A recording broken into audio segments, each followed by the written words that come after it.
ಸ್ಟುಡಿಯೋದಲ್ಲಿರುವಂತಹ ಸ್ಮಾರಕ ಏನು ಸಮಾಧಿ ಏನಿದೆ ಅದು ನೆಲಸಮ ಆಗಿದೆ. 11 ದಿವಸಗಳು ಕಳೆದೋಗಿದೆ. ಈಗ ವಿಷ್ಣು ಪುಣ್ಯಭೂಮಿಯ ವಿಚಾರವಾಗಿ ಅದನ್ನ ಒಂದು ಹೋರಾಟಕ್ಕೆ ಇಳಿದಿರುವಂತಹ ವಕೀಲರು ನಮ್ಮ ಜೊತೆಗಿದ್ದಾರೆ. ವಕೀಲರಾಗಿರುವಂತಹ ಅರುಣ್ ಅವರು ಪವರ್ ಟಿವಿ ಜೊತೆ ಮಾತಾಡಕ್ಕೆ ಸಿಕ್ಕಿದ್ದಾರೆ. ಅವ್ರನ್ನ ಮಾತಾಡಿಸ್ತಾ ಹೋಗ್ತೀನಿ. ಸರ್, ಇವಾಗ ಪುಣ್ಯಭೂಮಿ ನೆಲಸಮ ಆಗಿ 11 ದಿವಸ ಕಳೆದೋಗಿದೆ. ಸೊ ಇದನ್ನೆಲ್ಲ ಪರಿಶೀಲನೆ ನಡೆಸಿ ಯಾವ ಥರ ಮುಂದೆ ಹೋರಾಟ ಮಾಡಬೇಕು ಅನ್ನೋ ನಿರ್ಧಾರಕ್ಕೆ ನೀವು ಬಂದಿದ್ದೀರಾ? ನೋಡಿ, ಮೊದಲನೇದಾಗಿ ಈ ಹೋರಾಟ ನಿನ್ನೆ ಮೊನ್ನೆದಲ್ಲ, 2015ರಿಂದ ನಾವು ಮಾಡ್ಕೊಳ್ತಾ ಬಂದಿದ್ದೀವಿ. ಇದರ ನಡುವೆ ಹೈಕೋರ್ಟ್, ಮಾನ್ಯ ಉಚ್ಚ ನ್ಯಾಯಾಲಯ ಹೈಕೋರ್ಟ್ಗೆ ದಾರಿ ತಪ್ಪಿಸಿ ಕಾರ್ತಿಕ್, ಅಭಿಮಾನ್ ಸ್ಟುಡಿಯೋದ ಕಾರ್ತಿಕ್ ಅಲ್ಲಿ ಒಂದು ಇಲ್ಲೀಗಲ್ ಸ್ಟ್ರಕ್ಚರ್ ಇದೆ, ಅದನ್ನು ಡೆಮಾಲಿಷ್ ಮಾಡಬೇಕು ಅನ್ನೋ ಒಂದು ಆದೇಶದ ಮೇರೆಗೆ ಈ ಒಂದು ವಿಷ್ಣುವರ್ಧನ್ ಅವರ ಸಮಾಧಿ ಸ್ಥಳವನ್ನು ತೆರವುಗೊಳಿಸಿದ್ದಾರೆ. ಸೊ ಇದು ಅಕ್ಷಮ್ಯ ಅಪರಾಧ ಆಗ್ತದೆ. ಕಾನೂನಿಗೆ ಇದು ಮಾಡ್ದಂಗೆ, ಕಣ್ಣಿಗೆ ಮಣ್ಣೆರಚಿದಂಗೆ ಆಗಿದೆ. ಸೊ ಇದೆಲ್ಲವನ್ನು ಕೂಡ ಗಮನಕ್ಕೆ ತಂದು ನಾವು ಮತ್ತೆ ಹೈಕೋರ್ಟ್ಗೆ ಪುನರ್ ಪರಿಶೀಲನಾ ಅರ್ಜಿ, ರಿವ್ಯೂ ಪಿಟಿಷನನ್ನು ದಾಖಲೆ ಮಾಡಿದ್ದೇವೆ. ಅದು ಸದ್ಯದಲ್ಲೇ ಕೋರ್ಟ್ ಮುಂದೆ ಬರಲಿದೆ. ಅಲ್ಲಿ ಸಾಕಷ್ಟು ಗೊಂದಲಗಳಿದೆ. ಅವರು ಅಲ್ಲಿ ಇಲ್ಲಿಗಲ್ ಸ್ಟ್ರಕ್ಚರ್ ಅಂತ ಹೇಳಿದ್ದಾರೆ. ಜೊತೆಗೆ DC ನಾವು ಮನವಿ ಪತ್ರಗಳನ್ನು ಕೊಟ್ಟಿದ್ದೀವಿ, ಅದನ್ನು ಕನ್ಸಿಡರ್ ಮಾಡಿ ಅಂತ ಹೇಳ್ತಾರೆ. ಆದರೆ DCಯನ್ನೇ ಪಾರ್ಟಿ ಮಾಡಿಲ್ಲ. ವಿಷ್ಣುವರ್ಧನ್ ಅಪ್ಪಾಜಿ ಅವರ ಮನೆಯವರನ್ನು ಯಾರನ್ನೂ ಪಾರ್ಟಿ ಮಾಡಿಲ್ಲ. ಅಭಿಮಾನಿ ಸಂಘಗಳನ್ನು ಯಾರನ್ನೂ ಪಾರ್ಟಿ ಮಾಡಿಲ್ಲ. ಈ ಎಲ್ಲ ಗೊಂದಲಗಳಿರೋದರಿಂದ ಇದನ್ನು ಮತ್ತೆ ನಾವು ಪುನರ್ ಪರಿಶೀಲನೆ ಮಾಡಿ ತಮ್ಮ ನಿರ್ಧಾರವನ್ನು ಮತ್ತು ಪುನರ್ ಪರಿಶೀಲನೆ ಮಾಡೋದ್ರ ಜೊತೆಗೆ ಏನು ವಿಷ್ಣುವರ್ಧನ್ ಸಮಾಧಿಯಲ್ಲಿತ್ತು ಅದನ್ನು ಪುನರ್ ಪ್ರತಿಷ್ಠಾಪನೆ ಮಾಡಲಿಕ್ಕೆ ಒಂದು ಅನುವು ಮಾಡಿಕೊಡಿ, ಆದೇಶ ಆ ನಿಟ್ಟಿನಲ್ಲಿ ಕೊಡಿ ಅಂತ ನಾವು ಕಾನೂನಿನಲ್ಲಿ ಹೈಕೋರ್ಟ್ಗೆ ಅರ್ಜಿಯನ್ನು ಸಲ್ಲಿಸಿದ್ದೇವೆ. ಸರ್, ಈಗ 1 ಡಿಸೆಂಬರಲ್ಲೇ ನೋಟಿಸು ಕಳಿಸಿದ್ದಾರೆ ಡೆಮಾಲಿಷನ್ ಮಾಡೋಕ್ಕೆ. ಈಗ 7 ತಿಂಗಳಾದ ಮೇಲೆ ಇದನ್ನು ಕಂಪ್ಲೀಟ್ ಆಗಿ ಡೆಮಾಲಿಷ್ ಮಾಡಿರೋದು. ಬಟ್ ಆ ನೋಟಿಸಲ್ಲಿ ಏನೆಲ್ಲ ಮೆನ್ಷನ್ ಮಾಡಿ, ಆ ನೋಟಿಸ್ ಕಾಪಿ ನಿಮಗೂ ಸಿಕ್ಕಿರುತ್ತೆ. ಸೊ ಅದರಲ್ಲಿ ಏನೆಲ್ಲ ಮೆನ್ಷನ್ ಮಾಡಿದ್ದಾರೆ, ಏನೆಲ್ಲ ಇತ್ತು ಅಂತ? ಅಲ್ಲ, ಮೊದಲನೇದಾಗಿ ಡಿಸೆಂಬರಲ್ಲಾಗಲಿ ಜನವರಿನಲ್ಲಾಗಲಿ ಯಾವ ನೋಟಿಸು ಬಂದಿಲ್ಲ, ಯಾರಿಗೂ ಕೊಟ್ಟಿಲ್ಲ. ಅದು ತಮಗೆ ಯಾವ ರೀತಿ ಮಾಹಿತಿ ಸಿಕ್ತು ನನಗೂ ಗೊತ್ತಿಲ್ಲ. ಯಾಕೆಂದರೆ ಇದು ತೊಗೊಂಡಿರೋದೇ ಕಾನೂನಿಗೆ ಮರೆಮಾಚೆ ಇದು ಆದೇಶವನ್ನು ತೊಗೊಂಡಿರೋದು. ಎರಡನೇದು, ಆ ಆದೇಶದಲ್ಲಿ ಸ್ಪಷ್ಟವಾಗಿ ಉಲ್ಲೇಖ ಆಗಿದೆ 2 ತಿಂಗಳ ಒಳಗಾಗಿ ಈ ಆದೇಶವನ್ನು ಜಾರಿಗೆ ತನ್ನಿ ನೀವು ಅಂತ. ಆ 2 ತಿಂಗಳಾದರೂ ಕೂಡ ಕೇವಲ 2 ತಿಂಗಳಲ್ಲ, ಜನವರಿ 13ರಿಂದ ಆಗಸ್ಟ್ 7ರವರೆಗೆ ಹೆಚ್ಚು ಕಡಿಮೆ 7 ತಿಂಗಳು ಇವರು ಸುಮ್ಮನೆ ಕೂತಿದ್ರು. ಆ ಸಂದರ್ಭದಲ್ಲೂ ಕೂಡ ನಮ್ಮ ಮೇಲೆ ಸಿವಿಲ್ ಮತ್ತು ಕ್ರಿಮಿನಲ್ ದಾವೆಗಳನ್ನು ಹೂಡ್ತಾರೆ. ಎಲ್ಲೂ ಕೂಡ ಈ ರೀತಿ ನಾವು ಹೈಕೋರ್ಟಿಂದ ಆದೇಶ ತೊಗೊಂಡಿದ್ದೀವಿ ಅನ್ನೋದನ್ನು ಎಲ್ಲೂ ಪ್ರಸ್ತಾಪ ಮಾಡೋಲ್ಲ. ಇದೆಲ್ಲವೂ ಕೂಡ ಅವರು ಸಪ್ರೆಸ್ ಮಾಡಿದ್ದಾರೆ. ಸೊ ಇದು ಕಾನೂನಿಗೆ ಒಂದು ತಪ್ಪು ಮಾಹಿತಿ ಕೊಟ್ಟಿದ್ದಾರೆ ಅಂತ ಹೇಳಲಿಕ್ಕೆ ಇಷ್ಟಪಡ್ತೀನಿ. ಈಗ ಆದೇಶ ಇಲ್ಲದೆ ಅದನ್ನ ನೆಲಸಮ ಮಾಡೋಕ್ಕೆ ಚಾನ್ಸ್ ಇಲ್ಲ. ಇಲ್ಲೀಗಲ್ ಸ್ಟ್ರಕ್ಚರ್ ಅಂದ್ರೂ ಕೂಡ ನೆಲಸಮ ಮಾಡಬೇಕು ಅಂದರೆ ಒಂದು ಆದೇಶದ ಕಾಪಿ ಇರಬೇಕು. ಅದು ನಿಮ್ಮ ಕೈ ಸೇರಿದೆಯಾ? ಅದರಲ್ಲಿ ಏನೆಲ್ಲ ಮೆನ್ಷನ್ ಮಾಡಿದ್ರು ಸರ್?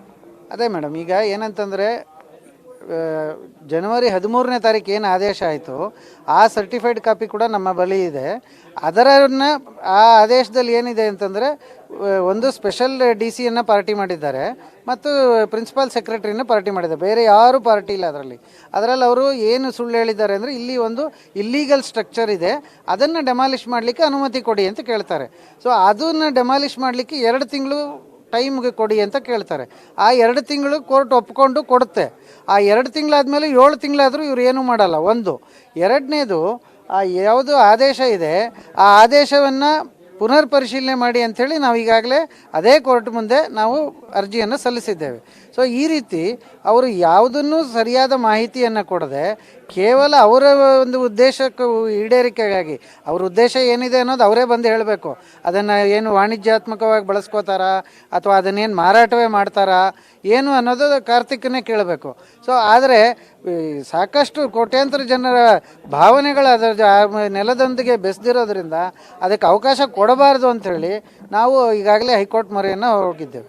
ಸರ್, ಈಗ ಈ ಒಂದು ಸ್ಥಳ ಏನು ಅಭಿಮಾನ್ ಸ್ಟುಡಿಯೋ ಇದೆ ಅದನ್ನ ಬಾಲಕೃಷ್ಣ ಅವರಿಗೆ ಸರ್ಕಾರ ಕೊಟ್ಟಿರುವಂಥದ್ದು. ಆ ಜಾಗನ ಅಭಿಮಾನ್ ಸ್ಟುಡಿಯೋ ಆಗಿ ಮಾಡಿ ಅದನ್ನು ಡೆವಲಪ್ ಮಾಡಿ ಅಂತ. ಬಟ್ ಆ ಕೆಲಸ ಯಾವುದೂ ಅಲ್ಲ ಆಗಿಲ್ಲ. ಸೊ ಇದನ್ನ ವ್ಯಾಪಾರೀಕರಣಕ್ಕೆ ಬಳಸಕ್ಕೆ ಆಗುತ್ತಾ? ಈ ಸ್ಥಳನ, ಅಷ್ಟು ಜಾಗವನ್ನು ಬಳಸಕ್ಕೆ ಆಗುತ್ತಾ ಕಾನೂನಿನ ಪ್ರಕಾರ?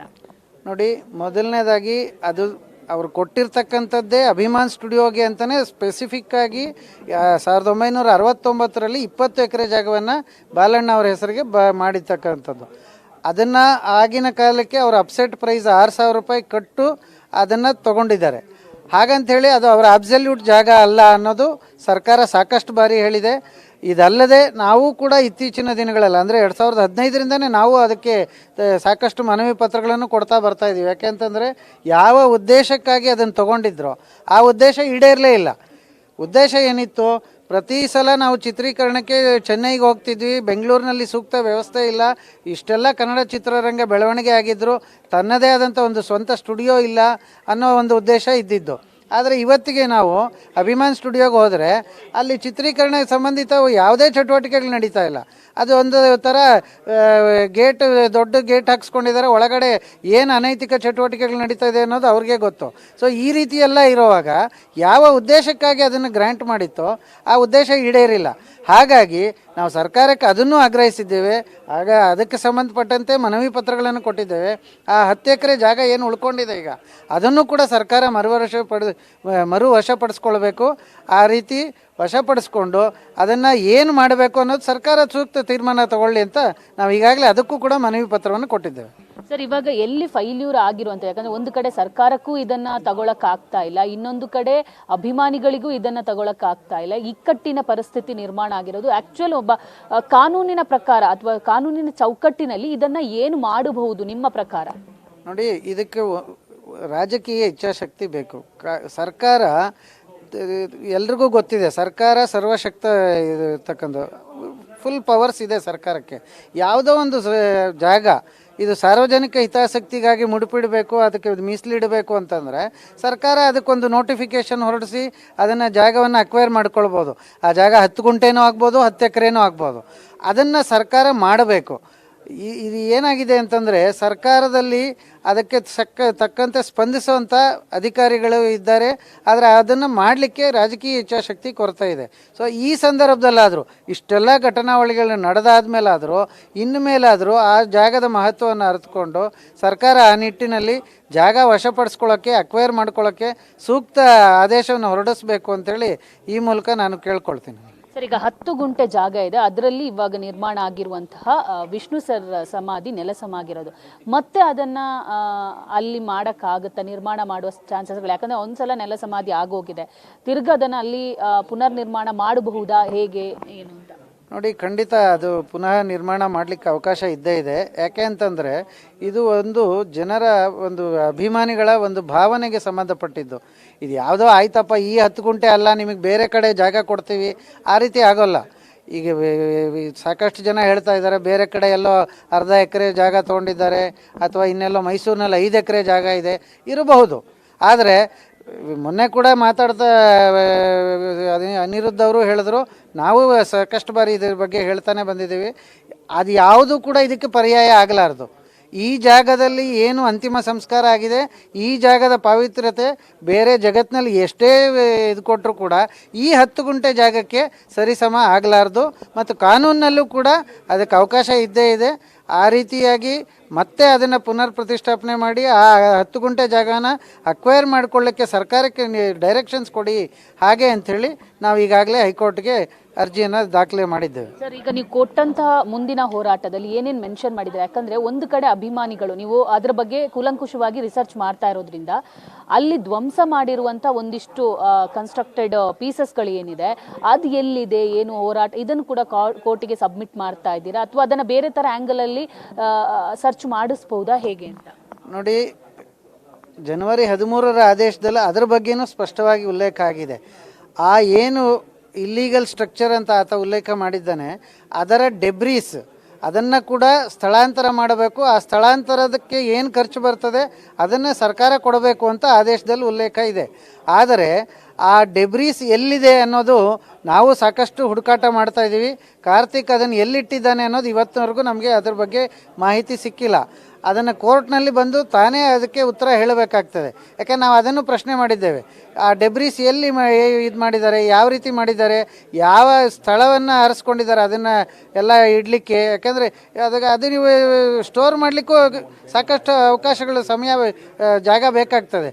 ಎಲ್ಲ ಒಂದು ಕಡೆ ಎಸಿಲಿಕ್ಕೆ ಆಗೋದಿಲ್ಲ. ಸೊ ಇದೆಲ್ಲವನ್ನು ಕೂಡ ಕಾರ್ತಿಕ್ ಇದಕ್ಕೆಲ್ಲ ಉತ್ತರ ಕೊಡಬೇಕಾಗ್ತದೆ.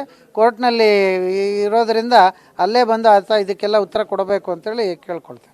ಸರ್, ಈಗ ನಿಮ್ಮ ಮುಂದಿನ ನಡೆನು ಈಗ ಅದನ್ನ ಬೇರೆ ಸುಪ್ರೀಂ ಕೋರ್ಟ್ ತನಕ ಹೋಗಕ್ಕೆ ನಾವು ರೆಡಿ ಅಂತ ಕೂಡ ಹೇಳ್ತಾ ಇದ್ರಿ. ಸೊ ಮುಂದಿನ ನಡೆ ಪ್ರೊಸೀಜರ್ಗಳು ಹೆಂಗಿರುತ್ತೆ ಅಂತ? ನೋಡಿ, ಮೊದಲನೇದಾಗಿ ನಾವು ಪುನರ್ ಪರಿಶೀಲನಾ ಅರ್ಜಿಯನ್ನು ಹಾಕಿದ್ದೇವೆ. ಏನು ಆದೇಶ ಆಗಿದೆ ಈ ಆದೇಶವನ್ನು ಪುನರ್ ಪರಿಶೀಲನೆ ಮಾಡಿ, ರಿವ್ಯೂ ಮಾಡಿ, ಏನು ಆದೇಶ ಕೊಟ್ಟಿದ್ದೀರಿ ಅದನ್ನು ಫಸ್ಟು ಸ್ಟೇ ಮಾಡಿ.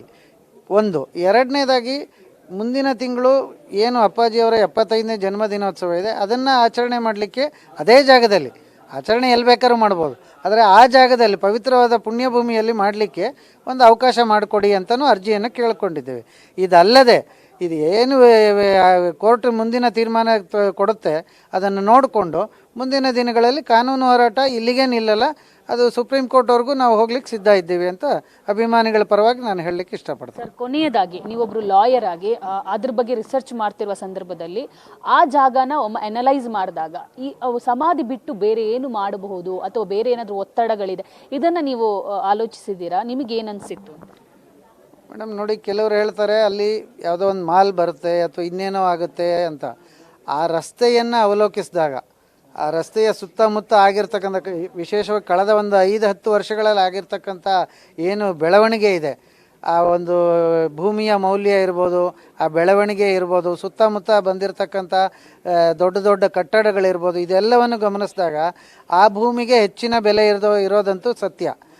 ಆ ರೀತಿ ಇದ್ದಾಗಲೂ ಸಹ ಏನು ಭೂಮಿಯನ್ನು ಅಭಿಮಾನ್ ಸ್ಟುಡಿಯೋವನ್ನು ಯಾವ ಉದ್ದೇಶಕ್ಕಾಗಿ ಅವ್ರಿಗೆ ಗ್ರ್ಯಾಂಟ್ ಮಾಡಿದ್ರೋ ಆ ಉದ್ದೇಶ ಬಿಟ್ಟು ಬೇರೆ ಮಾಡಲಿಕ್ಕೆ ಅವ್ರಿಗೂ ಅವಕಾಶ ಇಲ್ಲ ಕಾನೂನಲ್ಲಿ. ಆದರೆ ಅವರು ಇಂಡೈರೆಕ್ಟಾಗಿ ಅದನ್ನು ಮಾಡಲಿಕ್ಕೆ ಪ್ರಯತ್ನ ಪಡ್ತಿದ್ದಾರೆ ಅಂತ ಈ ಮೇಲ್ನೋಟಕ್ಕೆ ಅನಿಸುತ್ತೆ. ಸೊ ಇದರಿಂದ ಯಾರ್ದು ಕಾಣದ ಕೈವಾಡಗಳಿದೆ ಅದೆಲ್ಲ ಮುಂದಿನ ದಿನಗಳಲ್ಲಿ ಯಾವುದೇ ಎಪಿಸೋಡ್ ಇದ್ರೂ ತಮಗೆ ಗೊತ್ತಿದೆ. ಇತ್ತೀಚಿನ ಧರ್ಮಸ್ಥಳದ ತಾವು ನೋಡ್ತಾ ಇದ್ದೀರಿ, ಯಾವುದೇ ಕಾಣದ ಕೈವಾಡ ಇದ್ದರೂ ಒಂದಲ್ಲ ಒಂದು ದಿವಸ ಹೊರಗಡೆ ಬರಬೇಕಾದ್ದೆ. ಸೊ ಅದು ಈ ಎಪಿಸೋಡಲ್ಲೂ ಆಗುತ್ತೆ. ಆದರೆ ಯಾವುದೇ ಕಾರಣಕ್ಕೂ ನಾವು ಈ ಜಾಗವನ್ನು ವಾಣಿಜ್ಯೀಕರಣಗೊಳಿಸೋದಕ್ಕಾಗಲಿ ಅಥವಾ ಬೇರೆ ಉದ್ದೇಶಕ್ಕೆ ಬಳಸೋದಕ್ಕಾಗಲಿ ಅವಕಾಶ ಕೊಡೋದಿಲ್ಲ. ಕಾನೂನಲ್ಲೂ ಅದಕ್ಕೆ ಅವಕಾಶ ಇಲ್ಲ ಅನ್ನೋದನ್ನು ಇನ್ನೊಮ್ಮೆ ತಮ್ಮ ಮೂಲಕ ತಿಳಿಸ್ತಾ ಇದ್ದೀನಿ. Okay sir, thank you. ಇದಿಷ್ಟು ಲಾಯರ್ ಅರುಣ್ ಅವರ ಮಾತು. ಕ್ಯಾಮರಾ ಪರ್ಸನ್ ಸಂದೇಶ್ ಜೊತೆ ದೀಪಿಕಾ, ಪವರ್ ಟಿವಿ, ಬೆಂಗಳೂರು.